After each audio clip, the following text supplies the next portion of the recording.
जय श्री राम। आज मैं आपको 16वीं शताब्दी में लेके जा रहा हूं। स्वामी तुलसीदास जी 16वीं शताब्दी में 130 साल साहब इस जीवन में रहे।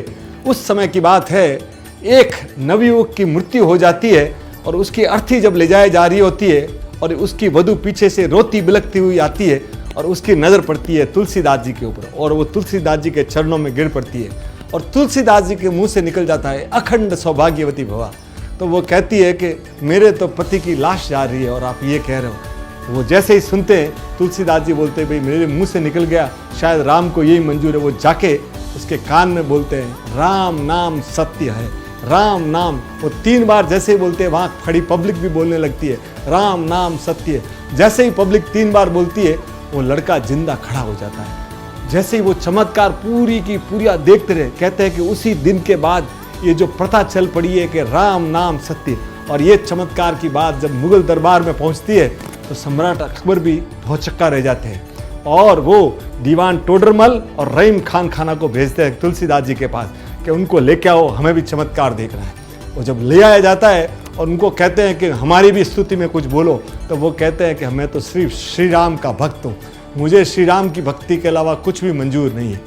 तब सम्राट अकबर को गुस्सा आ जाता है और सम्राट अकबर उनको फतेहपुर सिकरी की जेल में डाल देते हैं और कहते हैं साहब वो तो भक्ति में लीन थे, उसी भक्ति में लीन बैठे बैठे उन्होंने वहाँ पे हनुमान चालीसा की रचना की साहब।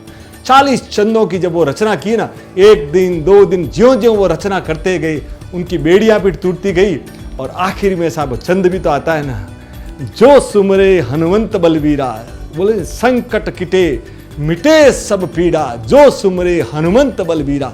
ये जैसे ही बोलते हैं ना, उसी समय वो देखते हैं कि फतेहपुर सिकरी में चारों ओर से वानरों का आतंक हो जाता है, चारों ओर से बंदर ही बंदर। तो अकबर भौचक रह जाता है और अकबर अपने सब से बुलाता है कि ये क्या हो रहा है। तब उसमें से एक फकीर उनको कहता है कि आपने किसी न किसी संत को पीड़ा दी थी। और जैसे ही सुनते हैं ना, सम्राट अकबर का सिर झुक जाता है और वो तुरंत आज्ञा देते हैं कि तुलसीदास जी को ससम्मान दरबार में लाया जाए। और जब सम्मान से लाया जाता है तो वो उनसे माफ़ी मांगते हैं और कहते हैं कि ताज जिंदगी उसके बाद सम्राट अकबर ने उनके साथ मित्रवत व्यवहार किया। इसीलिए कहते हैं साहब, कलयुग में जब भी आपको संकट आवे, हनुमान चालीसा का जो 100 दिन अपना कर लेता है ना सर, उसके सब संकट दूर हो जाते हैं। इसीलिए हनुमान जी के लिए आप अपनी साहब जो भी स्मरण करना है ना, हनुमान चालीसा स्मरण करते रहिए। Thank you sir.